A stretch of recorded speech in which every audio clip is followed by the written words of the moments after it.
All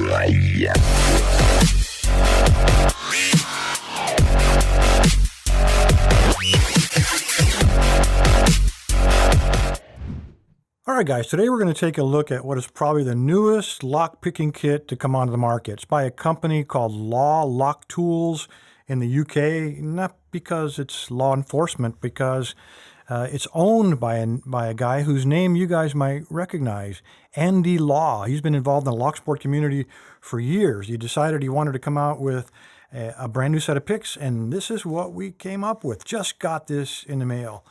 It's quite hefty, Cordura nylon. I'll show you in a minute. Very nice Velcro closure, but it's hard to give you an idea of the scale. So just to compare it, this is my everyday carry Sparrows kit. I know it's all beat up, but a lot of miles on that thing. But you can see that the Law Lock Tools, and by the way, this is called the CTR. It stands for Close Target Recon, real tactical name there. It's about 3/4, again, larger than the Sparrows kit. And there's a good reason for that. And I'll show you right now. Very nice Velcro closure here. It's about 2 inches in length, so that thing is not going to be falling open anytime soon. Inside we get 8 tools on the top, and then we get 5 more here on the bottom. Let's go ahead and pull these guys out and just take a look one at a time. By the way, this sells for, let me see, if you pay VAT, in other words, you live in Europe, 66 pounds, which is $86. If you live in North America, we don't have to pay that VAT. So it's 55 pounds or $72.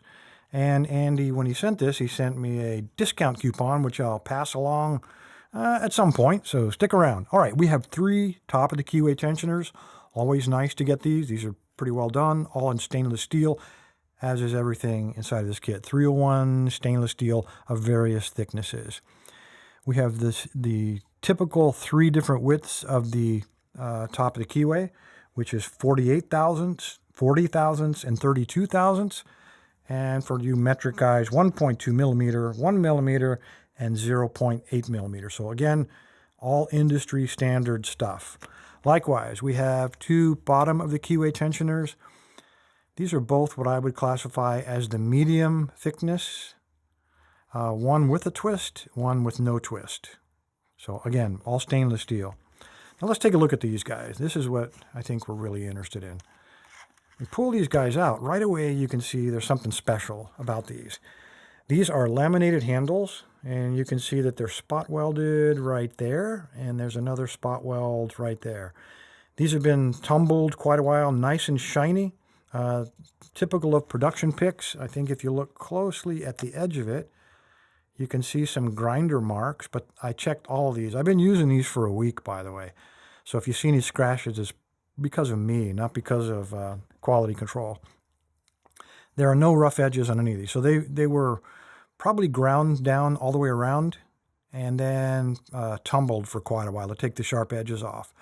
I really like these cutouts. Let me get that to focus.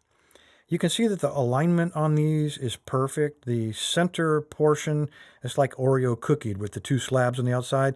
And you see how the perimeter around each of those is equidistant all the way around. I'm a little bit anal, and if it were offset, it would really bug me. But these aren't. These are lined up just perfect. The picks themselves, these all measure 24 thousandths of an inch in thickness, and that comes out to 0.6 millimeter. Again, all 301 stainless steel. I've been using them for a week. Pretty tough.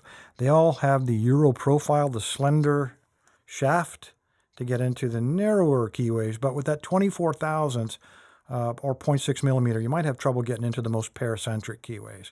So we get a deep hook. We get, again, all these handles are identical. All done exactly the same. I've got one about 20 minutes ago. I decided to clean one up, and I'll show you that one next. Anyway, you get a half a diamond. And then this is one I did.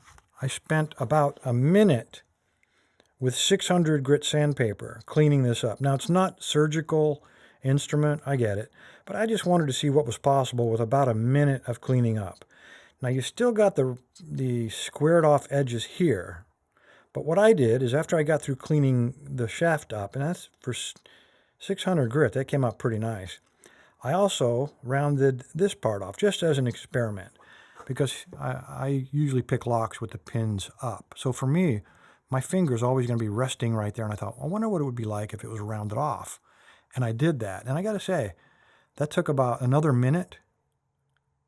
I didn't do the rest of it, but you could probably do the whole handle and get it nice and rounded off for a true custom handle look for probably about a 5-minute investment in time. Anyway, very, very comfortable. When I say ergonomic, like I say, I pick my locks with the pins up generally. And then when I go to Europe on work or whatever, I'm forced to pick down with the pins down. And take a look at this. It's comfortable either way. If I'm holding it like this, there's a place here for my finger, and I can pick upwards.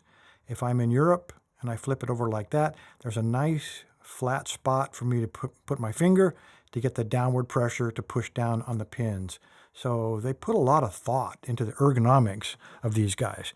As I said, I just finished this, I guess about 20 minutes ago before I started doing the review. Just wanted to get an idea of what was possible, what would clean up. We get a Bogota. Again, I'm very happy to see a kit that includes a Bogota.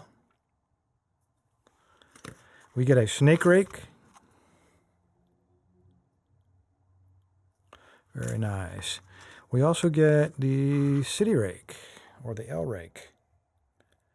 Again, all of these are what you would expect from production picks, but again, with 1 minute investment in time, you can clean these up almost surgical instrument-like. These last two aren't actually picks. I saved these for a reason. The first one is an extractor. This is one I think I would want to take a little bit closer look at. You see how that's like a 90-degree angle on that barb? I would like a true barb, so the profile would be a little bit shorter so I could get it into the back of a lock to grab a hold. This one is, the barb is just, the angle is not quite right. It's plenty sharp, and it would probably work. I didn't have to use it in the last week, but I just think that a better angle on that barb would give you a better chance of snagging that broken piece. And this last one, despite what it looks like, is not a broken pick. This is actually a knife. Again, it's the tool you don't often get when you buy a pick kit. Knife has a lot of uses. One of them is to pick shielded locks. This is an unshielded lock. So if you got a nice sharp knife like this one, you just slide it in there, find the actuator, and that's how quick you can get in there. No picks required. All you need is one of these guys. And in this kit, in the CTR kit, you've got it. So there you go. You get 8 different tools plus 5 different tensioners for, at least if you're in North America, for right around $72. Right now there's a 10% discount, and the code is, and I'll put it down in the description, the code is LOCKLAB007. That has no affiliation whatsoever with Lock Lab. Andy just chose that for ease of use. I get nothing back, no kickback, no percentage, nothing. The discount is all yours. Anyway, guys, appreciate your time. Stay safe, stay legal, and if you're looking for a high-quality kit with some nice handles, this is definitely a kit that deserves a serious look. Thanks, guys. You know, I always manage to forget something. I'm not keeping this. You guys bought it, so I'm going to be giving it back. This kit, as well as a brand new second kit. So if you go to the website, which is right there, the tribal website, in the middle of the page, there's a purple band that says Weekend Giveaway. Click it, register, and this time you double your chances of winning one of these 2 brand new CTR kits. Thanks, guys. Lock Lab, where the fun begins.